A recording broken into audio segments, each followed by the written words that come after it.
অন্নপূর্ণ ভাণ্ডারের জন্যে যারা নতুন অ্যাপ্লিকেশান করবেন তাদের জন্য স্টেপ বাই স্টেপ বলছি। তারা প্রথমে সাইবার ক্যাফেতে যাবেন বা বাড়িতে যদি কম্পিউটার থাকে সেখান থেকে নিজেদের আধার কার্ডের নাম্বারটা আপনি আপনার ব্যাংকের অ্যাকাউন্টের সঙ্গে যোগ করাবেন বা লিঙ্ক করাবেন। অন্যদিকে যদি আপনি চান তাহলে ওই আধার কার্ডের সঙ্গে আপনার মোবাইল নাম্বারটাও যোগ করবেন, করে এবার আপনি ব্যাংকে যাবেন। ব্যাংকে গিয়ে যদি আপনার অলরেডি খাতা খোলা থাকে তাহলে ওইটা শুধু দেখতে বলবেন যে আপনার আধার কার্ডের সঙ্গে ওই অ্যাকাউন্টটা লিঙ্ক আছে কি না।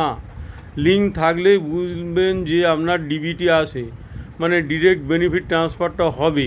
এবার ফোন নাম্বারটা যেটা লিঙ্ক করেছিলেন আপনার আধারের সঙ্গে, ওটা ওই ফোন নাম্বারটা আপনার অ্যাকাউন্টে একেবারে ইনসার্ট করে নেবেন। তাহলে গল্প শেষ হয়ে গেল। এবার এসে অ্যাপ্লিকেশন করবেন। অ্যাপ্লিকেশানে কী আছে যে কারা পাবে না সেটা বলে দিচ্ছি।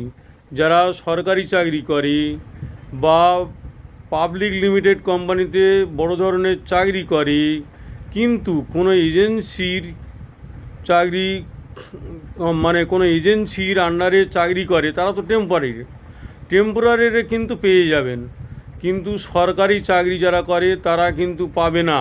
তারপর কারা আবার পাবে না? যাদের 4 চাকা আছে বা ইনকাম ট্যাক্স ভরেন তারাও কিন্তু পাবেন না।